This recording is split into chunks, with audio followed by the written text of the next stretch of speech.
Guerilla War. Your small island country is struggling against the cruel domination of an evil dictator.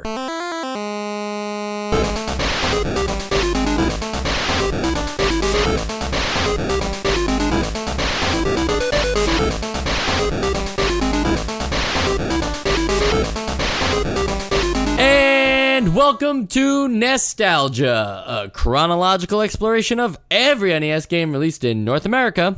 I'm Mike. I'm Sean. And I'm Joe, and I'm here too. All right, you gave us a little scare there for a second. I wanted people to think it was going to be another, Sean and Mike exclusive. Well, the interview. problem there is so many people wrote in and said that if Joe doesn't come back for this next episode, they're canceling their subscription. I don't believe it. You should. Yeah, you should believe it. And by canceling subscription, I mean the completely free button that you click subscribe to make sure that you get new episodes every Friday, just like this one. But I save all that, fancy marketing talk for the end of the episode. Guys, we're talking about Guerilla War. Before we start talking about this game, I just want to mention we're back to war games, and honestly, we have back-to-back war games here, too. What makes, war so natural for video games?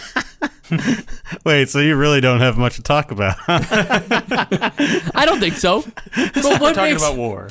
What makes war, especially it's NES. It's the NES days, right? So you don't have the information of Call of Duty and Counter-Strike are going to be huge, $1 million makers for those companies, and they're going to continue to release iterations upon iterations of Battlefields and stuff like that. Right now, you're just starting out. So what makes war be a thing that's we're gonna make war video games, not more like Pac-Man. Yeah, I mean, there's usually two sides. So a protagonist and an antagonist, depending on, who you're fighting for. There are win and lose conditions. You are motivated to act in the best interest of, defeating the enemy. It's pretty natural, in terms of game mechanics. Yeah, I feel like it's the easiest form of a high stakes conflict.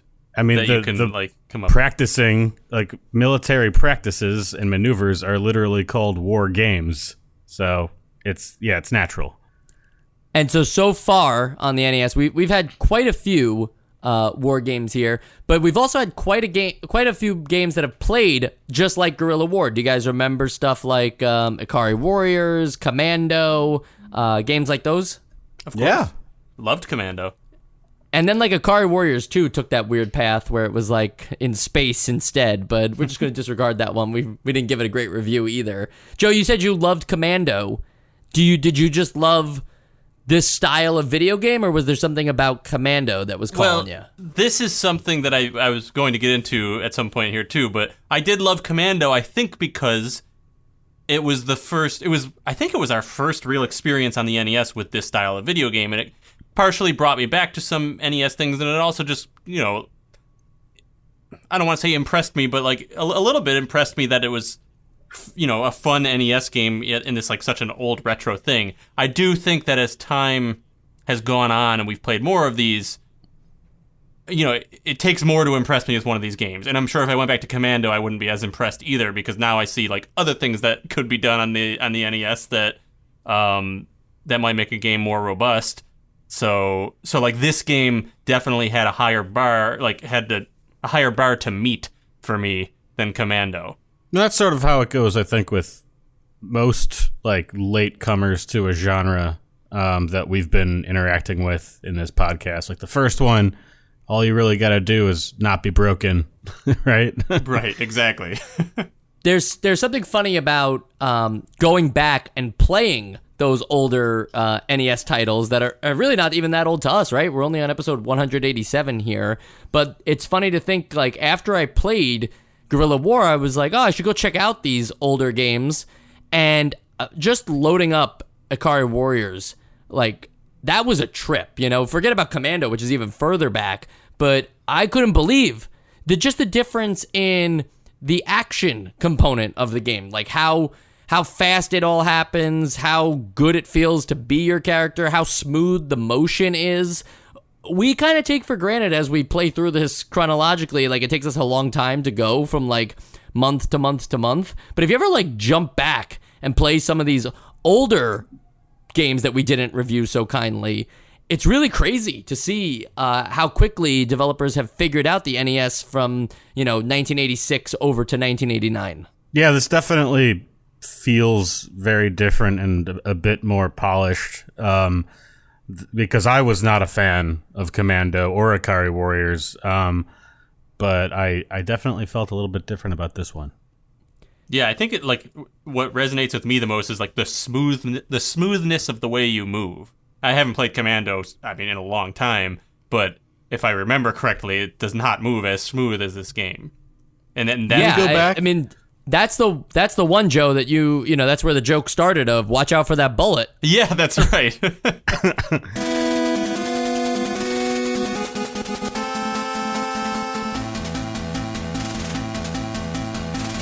Yeah, before we get into the gameplay though, can we go back to the setup for this game? Well, which version do you want to go with? Because we had this issue last episode too. Keep in mind these are two different developers, which always makes me think when these coincidences happen so close together that it's really Nintendo of America strategically changing and releasing these games for the Western audience. But I'm assuming that you want to talk about the original Famicom version of Guerilla War and what that one had you, who you were playing as, and where it was taking place. Absolutely. And it's sort of this game's claim to fame, since I had never heard of it before now, but whenever I have read about people talk about this game, this is really all it's known for. So it's Cuba, this, the small island nation that you are liberating is just Cuba, and you are either Che Guevara or you are a follower of Che Guevara, and I'm just amazed that in this game you play as communist revolutionaries, and even though they didn't come out and say it like the Japanese version, where I think it was actually literally named Guevara. Yep. It's so obvious, and I just think that's so funny for late 80s, not peak Cold War, but we're still in the Cold War. It's so funny, and it's even better. I think that this one, it makes more sense that they were trying to censor it than the last game, because the last game it was just World War II, the most good versus bad war you can think of. This one was definitely a bit more prudent of a decision to not tell kids you're a communist revolutionary. Yeah, Sean, you're spot on there, because this is something that you would think NBC News would have just loved to run with, but I can't find any stories about it. But they would be video games are causing violence, or they're stopping kids from completing their homework back then. Those stories go all the way back to the launch of the NES. They're not just news stories that were developed in the last 10 years. And yet no one's talking about the fact that our kids are being indoctrinated by a game that claims to be about a fictitious island similar to Cuba where communists win, and meanwhile you're playing as them. But I think, there's something with this one that with the censorship that I don't think it's I don't know, technically, Commando, right? You could have also put in, or, Ikari Warriors, you could put in what country they're from and what soldiers you are, based on real-life soldiers, and it would be controversial. It just happens to be that this one did claim that at one point and then took it out. Yeah, I think that even with Ikari Warriors and Commando, it was pretty obvious that you were in a Vietnam analog, and that's sort of the entire opposite. You're an American commando fighting against communist forces, and I think that it was a bit more generic, and because Vietnam it's not as well tread as World War II in terms of setting for a war video game. It was common enough that it's not very controversial, even though it may have been in the first place. Whereas this is the only game I can think of that takes place during the Cuban Revolution. Sure. Well, yeah. It's also, I think, if you think about it in the context of today, people would know what this game was about for sure. But everyone on the audience on the NES was mostly like children. It wasn't like today where like the main audience of like video games is like 30 plus. So like a lot of the people playing this game were probably like 10 years old, and it might have gone like they might have just. Yeah, it might have gone right over their head. They just bought right into like, hey, a country is struggling against the domination of a king, and like not picked up, not picked up any of those references, and the parents never watched it. So like maybe that's why there's no coverage, or there was no outrage or stories about it or anything. I just want to go back to 1989 and be like a parent, just sort of like crossing through the living room or the family room where the kid's playing a game, and just like catching a glimpse of that low res picture of Che Guevara that like they didn't change. It's like, is that Che Guevara? Yeah, that's the one thing that I think would be the flag that people would notice, like if they were walking by. The rest of the game, if you're just walking by, you're not even gonna notice it. But they got this one image at the top. One more thing before we get into the nooks and crannies of the game itself is that, because we were talking so much about Ikari Warriors and Commando, you have to remember those two games. Ikari Warriors was also developed by SNK, which this game was developed by, but Commando was developed by Capcom. Those two games were also arcade games that were very popular and then ported to the NES. Guerilla War has the same exact story, and I think the more interesting thing there is like there was a time on this podcast where we were always like, oh well, the arcade ports are always going to be better, or what, like whatever, blah blah blah. Like I put this on the essential arcade game list, but I can't put it on the NES essential games list. I think here we're finally starting to see something that is a little closer to feeling like it could have been in the arcades. I'm not saying it plays as good as the arcade version. It definitely doesn't. I've checked out the arcade version, and there's just a lot of improvements all around. But we're starting to get closer to the home console experience, feeling like whatever chips are in the NES are capable of emulating the same experience. Do you guys agree with that? Absolutely, yeah. I feel like for the most part, like this is one of the few games like this so far that I don't ever really feel like I'm fighting the game itself, Like, I feel like I'm trying, what's programmed to be difficult is, like, what hits me. But I never feel like I'm like, well, the controls just don't respond enough, and that's why I'm dying, or anything like that. In fact, I feel like I could even dodge bullets more easily, and it felt less ridiculous for some reason in this game, just because of the way it feels. But I feel like I could, it was like everything was a little more attainable because the controls worked better. Let's get into the game itself here. All right, Sean, you mentioned the environment of Cuba and stuff like that, and the setting kind of being unmistakable. But like pretend you're even just on an unnamed Caribbean island. How does the environment play a role in the gameplay here? So I didn't want to set the bar of this game of being like, oh, the setting is unmistakable. Like, it is just another like jungle fighter that eventually you go to a city. I guess I meant more in the broad strokes. It was sort of like obvious what they were doing, but got it. Yeah, I think that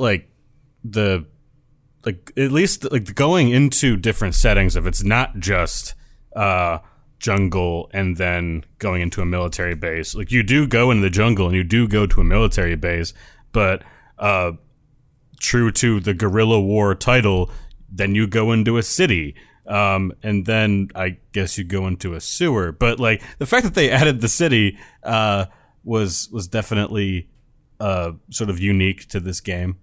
But even like the jungle tropes themselves and stuff like that, I feel like we didn't really see it carried out in the way that Guerilla War does, because like, you can go in the water and now you're slower in the water and you have to deal with enemies, coming in from the left and right as well. And then like everybody has the trenches, and you can use the trenches too. There's obstacles in front that you can kind of blow up with grenades, but you couldn't like just shoot at them. They would block you from shooting other enemies. I feel like there's a lot more going on with the environments here. Even just blocking your paths and saying like, hey, if you want to do this, like you either need a tank or you need to just go around because, there's no other way to really like confront this group of enemies. I feel like there's a lot going on there in the environment in a way we haven't seen in a lot of these action overhead run and gun games before. Yeah. The environment is not just like a backdrop. As far as games that do this kind of thing, I'd put this like somewhere in the middle of like impressive, but it's always nice to make sure that like it's always nice to notice that the environment affects you in some way. The trenches were a really cool touch, like you mentioned, and having some destructible stuff. I actually wish that they did a little more with that since they went in that direction in the first place, but it was better than it just being like a mat that you run around on. Yeah, my favorite part of the destructible environments, even though they weren't as widespread as they would in a modern game, like the fact that if you have a more powerful weapon like the flamethrower, or I guess it's like a high fire rate rocket launcher, if you shoot it across a bridge, you will blow up the bridge, and it'll be slower to cross, and it has a cool visual effect. It definitely feels like you have more of an impact on the environment than in past games, which is more just like a coat of jungle paint on a corridor shooter.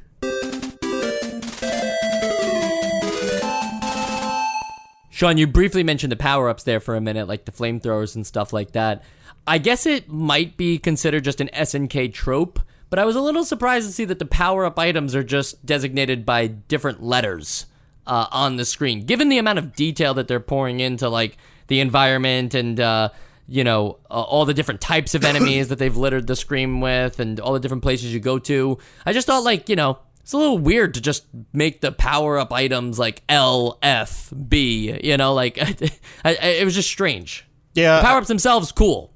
Yeah, I guess I've seen it enough times now that I don't really question it between shmups and these top-down shooters. But I mean, I think a little flame in that just a little pixelized flame, like that's just as readable as an F. Yeah, I was gonna say when I first saw those, I was kind of thinking like, well, you know what? It's actually not so bad because it's so abundantly clear what you're picking up. But then I thought the same thing. I was like, even if it wasn't a little flame, even if it was a flamethrower sprite that you wouldn't know what it was right away, when I see a power-up that says F on it, I still don't know what it is until I pick it up and say, oh, it's a flamethrower. So might as well just put a flamethrower there and I'll pick it up and say, oh, it's a flamethrower. F can mean fast. Right, yeah. F can mean fungus. Yeah, you could have contracted a fungus. Or it could just be, Mario like rule. Like F means fungus, meaning you're gonna grow like in Mario. Yeah.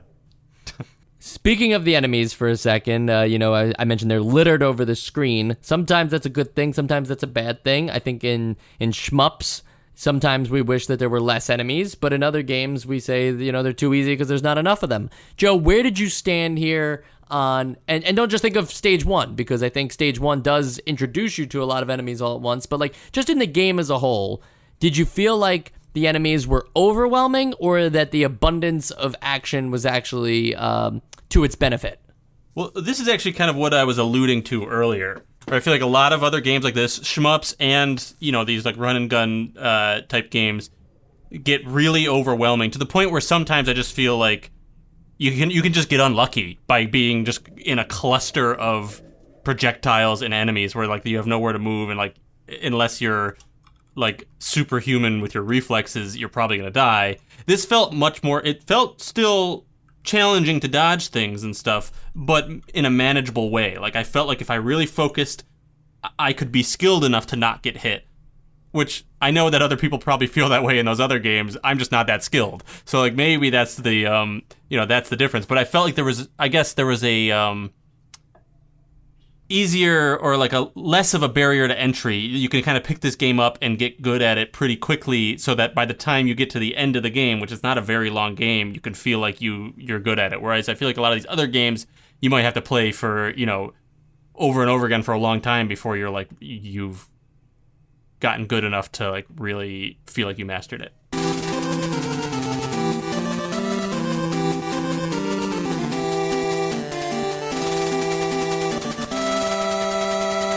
Well, that's another point right there. Talking about difficulty, this game is also really weird in that you basically it's a modern game design where you never lose progress. Like you can lose lives, and then it reads out, "Oh, this was your score," but it doesn't warp you back to the beginning of the game. It doesn't warp you back to the beginning of the level. It warps you to the lower part of your screen. Albeit without any power-ups, but you never lose progress. You can beat this game in a sitting no matter how bad you are. Yeah, and to be clear too, what you're mentioning there is, in my opinion, where what I was just talking about goes too far. Yeah, and that's where I think they cross the line, and that ruins it for me. But if you ignore that part, if you're like trying to not, they cross the line. No, if you're trying to not die, and you're like, you can get better at it that way. That's where I'm impressed. But yeah, what you just mentioned, I think, actually is like a good point in the argument against modern game design or taking it too far and crossing that line.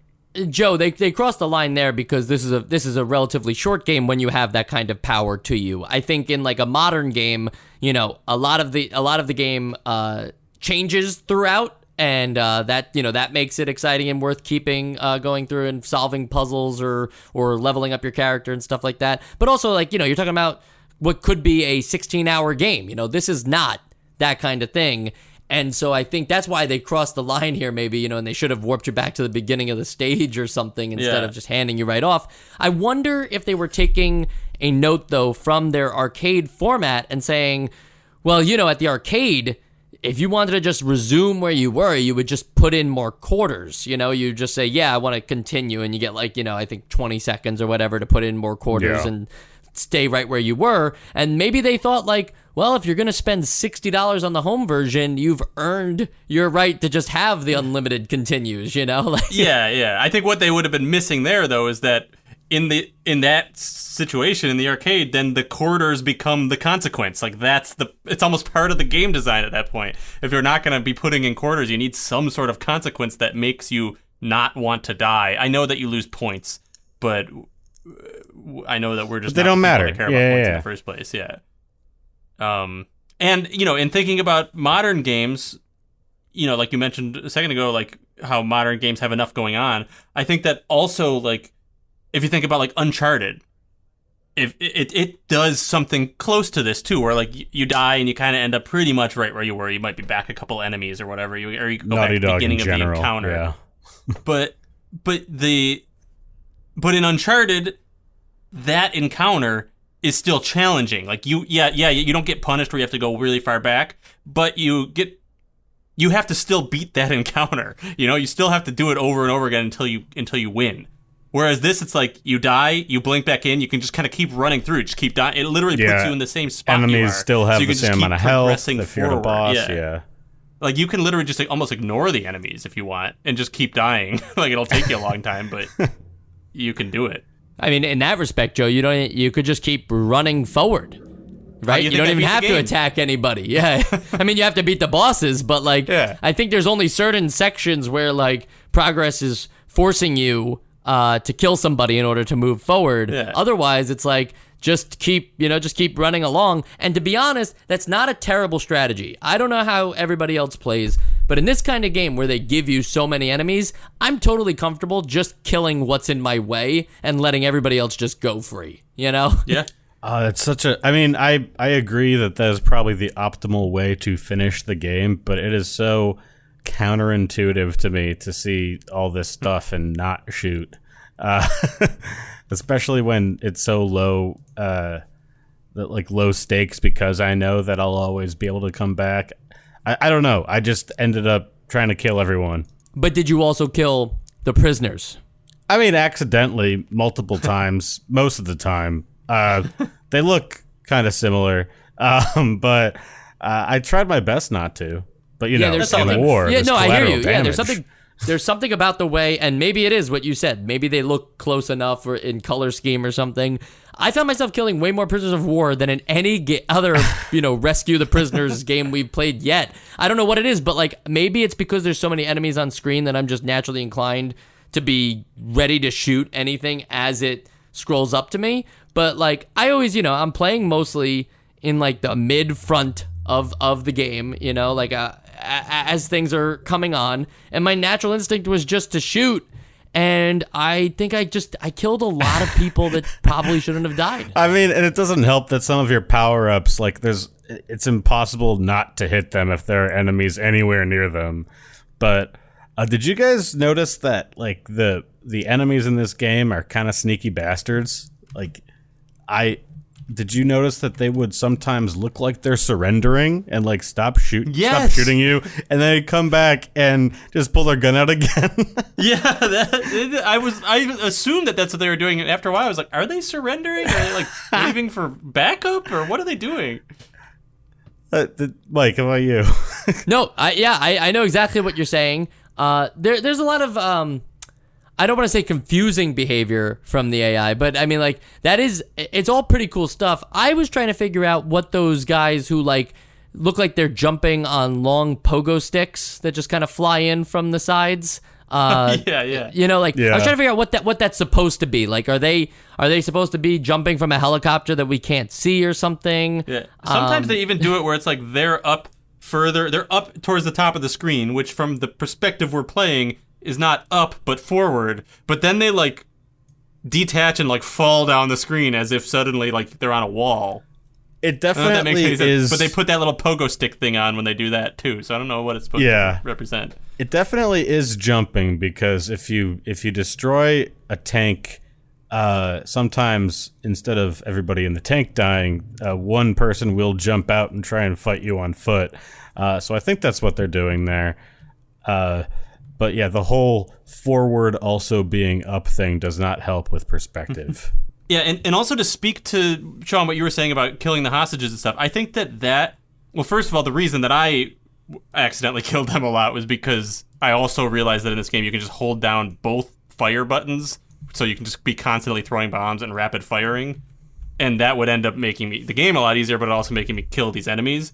But I think that, like, what this game needs, or when you're playing it personally, is like you need to just set rules for yourself, because the game doesn't really like encourage you or like force you into doing it. So if you like set the rule for yourself, like, hey, I want to save all the hostages or as many hostages as I can, and I want to kill the enemies without dying, like those are all things that the game should enforce by punishing you in some way other than just points. But since it doesn't, like, I feel like if you do play it that way, this game is actually pretty fun and pretty challenging, because like you have to think about things like, you were saying how like a lot of your weapons will just kill everything in the area, including the hostages. Like, there were a few times when I was trying to do it this way where I'd have to think about, like, I need to destroy this wall, but it'll kill these hostages. But if I like go far back enough and lob a bomb like close enough to the wall, it'll kill the wall and not the hostage. Like, you have to really like strategize a little bit, and I think that makes this game, like, that's what this game both has and is missing, in the sense that it's all there. You can do that, but like you have no reason to. But like, I think playing the game that way makes it more of a game. Yeah, I agree. Like, this game is missing a lot of the higher level structure that usually like manifests in terms of, like, you know, the your like main objective in a game. Like, it's really just to go forward and kill everything, but really there should be more at stake, like what you're saying. But on a more micro level, in terms of like how the game feels when you're aside from the fact that this definitely would be helped by like the arcade control scheme of having a twin stick so that you can shoot in different directions that you're moving, between how the game feels when you're shooting or when something explodes or all those moment to moment things, they feel really good. Yeah, definitely. I'll definitely back that up, that I think this is a game that you can have a lot of fun in the moment.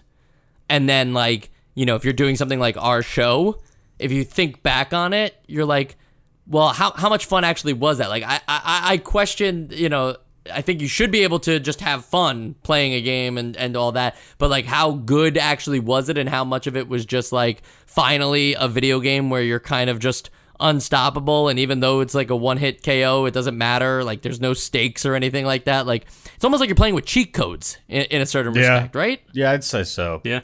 But, like, I still think that there's some value to it. Like, the combination between those really abrasive sound effects for explosions and bullets flying. Like it almost feels like the sound chip is malfunctioning, combined with the slowdown, which is usually like a big problem for me.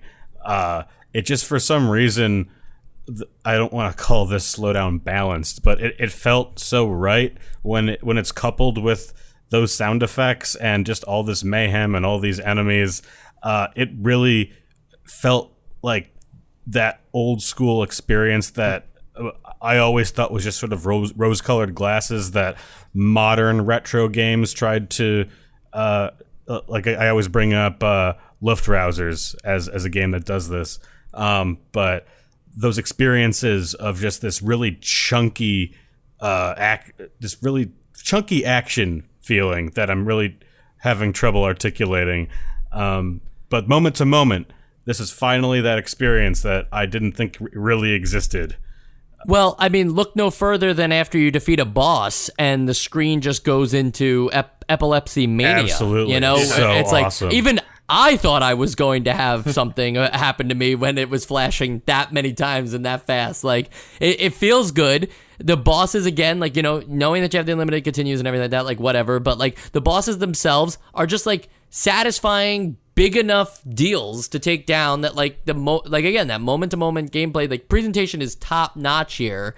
And, you know, as far as, like, difficulty and, you know, going back to it, you know, how that all feels, this is the first game, and maybe the only game I could think of, where the manual tells you about, like, how to do the level select and difficulty selection, like, cheat code, if you will, right inside the manual. I've never seen that before, but they do tell you that if you just press A and B, hold down A and B, hold down start and A or B, that you'll be able to choose whichever area you want to go to, because they completely understand that the game has, you know, no stakes to it to begin with, because you can always just pick up where you want. But also you can change the level of difficulty a little bit, and that's not something I did, but I'd be interested to see, like, all right, well, if they're going to continue to give me the unlimited continues, maybe I should beef up the difficulty on the game. Yeah, you know, this is one of the rare games that I didn't read the manual, so I actually didn't know that. I just sort of jumped right in, but maybe I'll play it again to see what the experience is like. Yeah, also one of the slightly less rare for me games that I also didn't read the manual, but probably should have. I just think that's funny to include, like, the level select code. Like, you know, it's the manual's telling you just go to the end if you want. Like, if you want, Yeah. if it's your literally, you know, you're on your way home from Babbage's or Funko-Land or wherever you bought video Babbage's. games from back then, and you're reading the manual and you're like, oh, hey, I'm just gonna go right to the end of the game.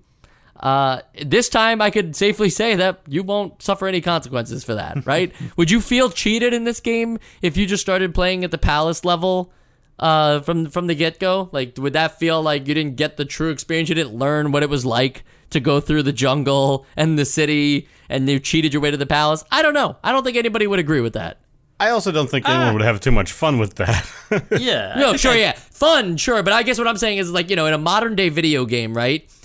It's crazy that, you know, like, some people will just never get to the end, right? And there's no way to get to the end unless you play the entire game, right? So Dragon Quest XI is like this 100-hour game, and I played like 40 hours of it, but I'll never know how it ends, and there's no, like, option in the menu for me to be like, go to the ending.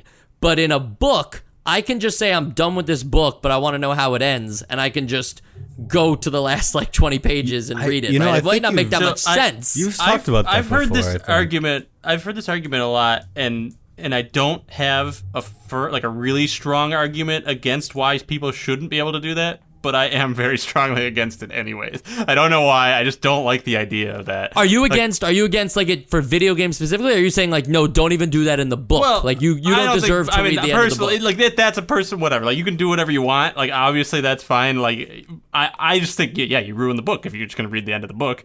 But I think with video games, it's like, it depends on the game too. Like if it's like I mean, I don't know. Like I said, I don't have a good argument. I've got a good argument. I think that if developers start putting that in their games, me personally, while I'm playing, I'll feel like I'll always in the back of my head be like, well, yeah, like it's cool that I did this, but like I could have just gotten there by skipping it if I really wanted to. Like that bothers me that like option exists. Plus, I like having the like camaraderie with someone else being like, oh, I finally beat this hard thing. It's like, oh, I beat that too, but like now you lose that, you know? Or I also like the like idea of like, hey, there are games where like I might not see the ending and like I have to like weight the value of like how badly do I want to get to the end of this game, like, you know what I mean? So here's where I think I can categorically say that you're wrong, Mike. So with a book, with a movie, with a TV show, with any form of entertainment, music, it's always like an author telling you something or showing you something or playing music to you something. Whereas video games are the only major form of entertainment that are based around the idea of user agency. And I think that is what makes skipping to the end of something counter to the reason that the art exists. Why that isn't really that's intended. Like you're supposed to like the reason the game exists is for you to experience it, and you to actually have an effect on the game, and for the game to have an effect on you directly, not so much indirectly. Like this album changed my life, or like this book really spoke to me. Like it's actually you doing the game. I appreciate the conversation that we have going here. I just can't help but laugh because the only reason I like somehow this got to this level, but I just want to say that I brought this all up as a point to say that the final level of this game isn't really all that much different than the first level, and so therefore like skipping around in stages doesn't really feel that consequential in a Guerilla War. I wouldn't say that I would even agree that like, you know, God of War 2018 on PS4, right? It would be kind of stupid to just go to the end. Like they're telling you a story and the gameplay evolves and you unlock a lot of, you know, like a lot of things in your skill tree to become a better player and also to become a stronger Kratos, right? Like all that makes sense in a modern game. And you know, this argument could probably apply to a lot of NES games, but I'm talking specifically about Guerilla War. I just didn't feel that much of a difference level to level other than aesthetically. Like I just didn't notice like, oh, I'm in the palace, like you know, it's a lot harder now. This game's really getting to me now. I'm dying a lot more often. Like I don't know, just about the same as the beginning. I don't know. I think each level has its own different take. Like earlier in the game, not like it's not just a different setting. Like there are different layouts. Like there's a I forget which level it was, but in the middle it almost turns into more of a labyrinth of crossing this river over and over and trying to get to the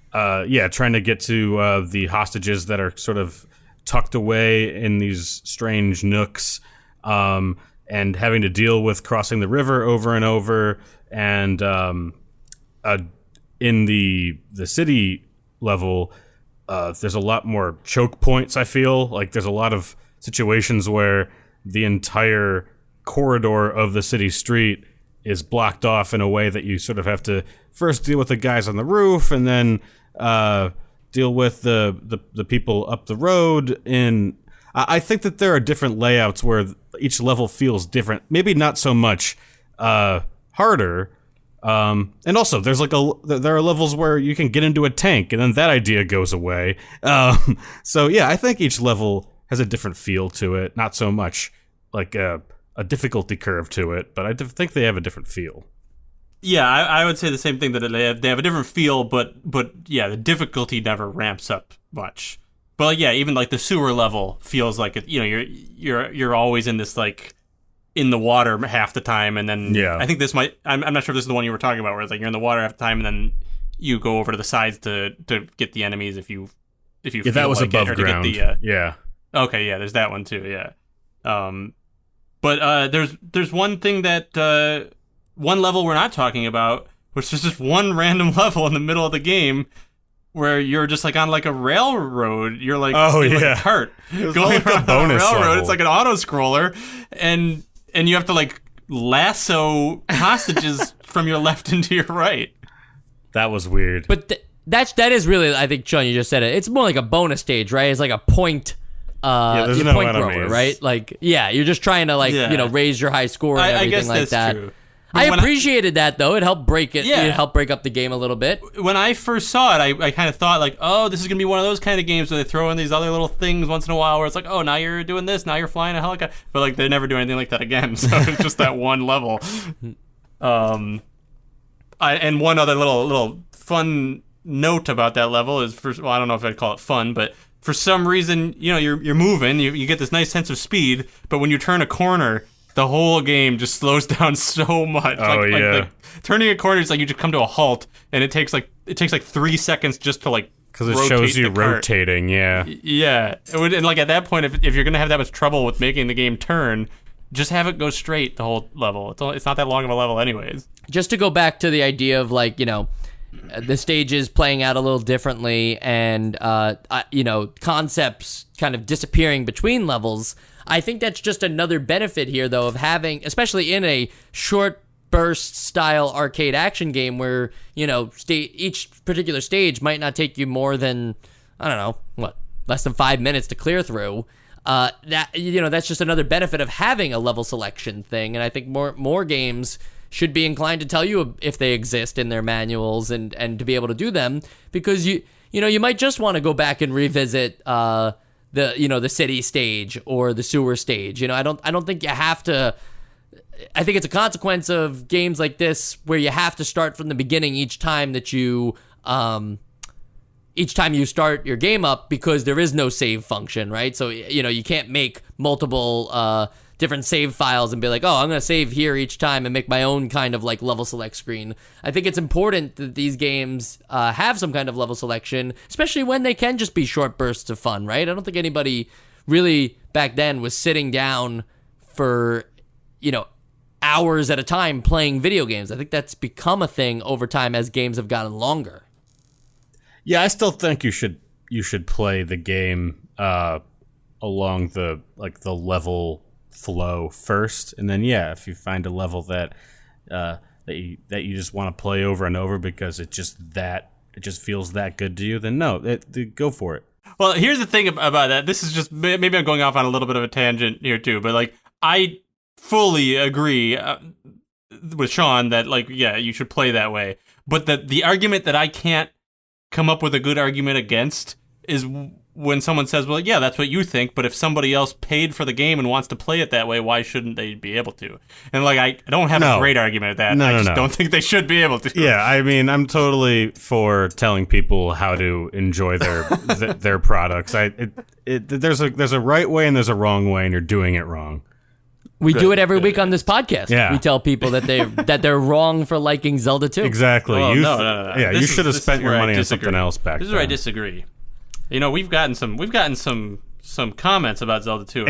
I want you people to know that are commenting that we should have Zelda 2 on the Essential Games list, that you're my people, okay? We all need to band together and we can overthrow the people keeping it off. The official position of this institution, the podcast Nostalgia, that Zelda 2 is not an essential game.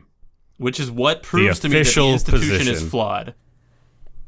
And we will stack the courts if we have to make sure that it stays that way. What next thing I wanted to talk about while we're still talking about some form of this game is, we had briefly mentioned the tanks, and since that is like a really cool and fun way to take an already action-heavy game and make it even more like you have all the power in the world. Using the tanks, they have I think they say "in" on them, and I don't know, my dumb brain couldn't figure out. I couldn't either until late. Yeah, I was like, oh, all right, so I'll go in, and finally I did, and thanks to the manual. And I gotta say, the tanks, they're usually towards the ends of the level, so it feels like they want you to have one for the boss fights. But I just think they're great. I think they're a great addition, and they completely stole that idea from their own other game, Akari Warriors. But in Akari Warriors, the tanks are like little toys compared to the tank that you got in this game. I like in this that when the tank is like low on health, it sort of gives you a warning. And I thought that was just like, oh, one more hit and the tank goes away. But no, like I think not only just if you get hit one more time, but if you just wait too long, the tank will explode and you die. Like, you have to make the decision to get out of the tank. Yeah. Correct. I think one major missed opportunity there, though, which I thought was going to work, was I thought I would, because it was beeping, giving me that warning I knew it was going to explode, I thought I'd be able to leave the tank in a cluster of enemies and have that explosion kill them. Oh. And it doesn't cool. it doesn't hurt the enemies, which I thought was just a real missed opportunity, because that would have been kind of epic a couple times when it was like about to blow. But yeah, I will say that the tank feels like an appropriate like power boost for being in a tank without giving you like too much god status if you were to ignore the fact that you already have a god status anyways because you can't die. But it's like it's I think it's a good balance. You not being able to die though actually makes sense in the context of why why the Cubans would only send 2 people to take on an entire government. It's like, well, it turns out that actually they can't die, so they're our best bet. Why, you know what? Why Actually, expend anybody? I think that they are dying, and they're just constantly getting replaced by like an understudy who's just like following right behind them. It's a like another guy runs in from off screen after you die. Yeah, it's a very unique form of warfare where you just send one guy in at a time and hope for the best. Yeah. Well, think about it. If one guy takes down 3, eventually, the odds are in your favor over time. Yeah. Yeah, I love it. One more thing about the tanks not killing people when they explode. That happens with a lot of things in this game, though, right? Like the mine, not the mines, but I guess they are mines. Yeah. They don't. Like if an enemy touches them, they don't blow up. It's like, what gives? I think that if you shoot the mine, it should explode. Right. That's yet our here we are. position. Yes, that's our official position. We can agree on that. We didn't vote for that yet, though. We didn't. Another thing, just because we're just obviously spitballing at this point, just things as we can remember them. I went back and played Commando, and I was shocked to find out that you can be blocked by the palm trees from the tops of the palm trees, and that doesn't make any sense to me graphically. Like the top of the tree, because it's on a 2D sprite, that it has a collision zone with you. Well, I'm just glad that the days of programming have gotten better. We've already I think established all those trees that, are laying down on their side. We've already established that up is also forward.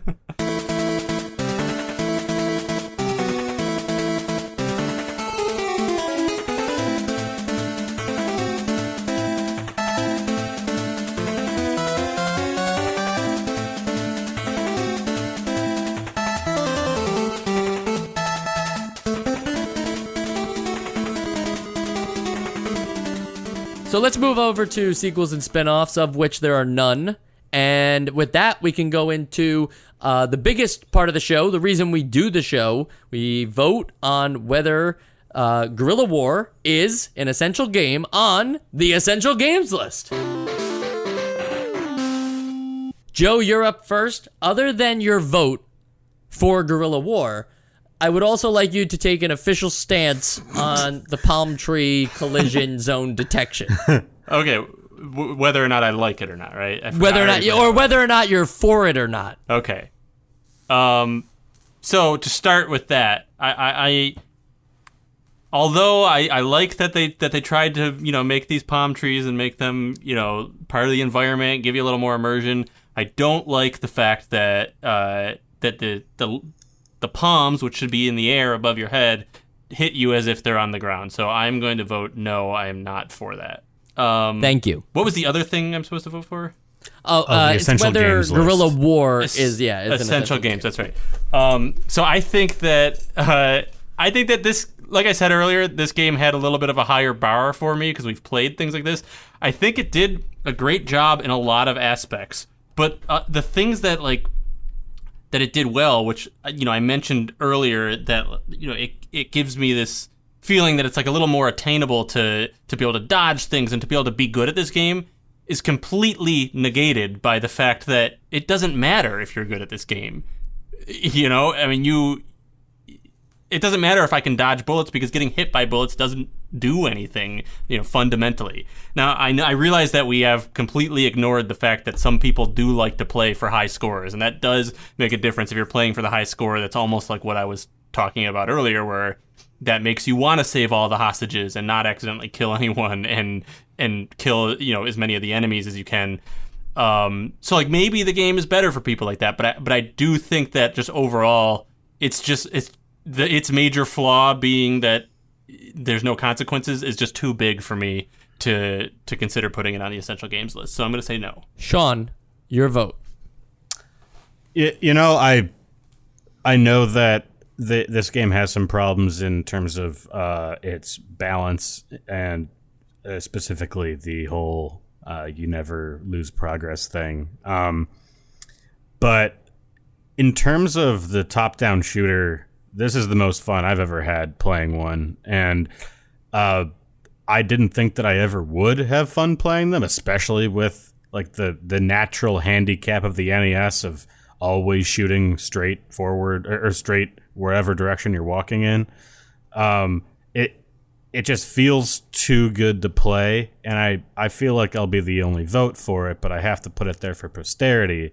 I would vote Guerilla War to be placed on the essential games list. And with that, Mike, in addition to your vote for the essential games list, I would also like your vote as to whether the current Cuban regime is legitimate. Thank you very much for that, because now you've given me two tough decisions to make. One, I have to make a stance about a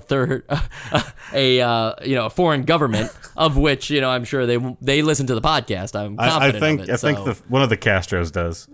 Right. So I'm confident that my response will be noted, but also that I am the vote here, essentially. If I say yay, then it's on the essential games list. If I say nay, it's not. Here's the crazy twist in the whole thing. I had a great time playing Guerilla War.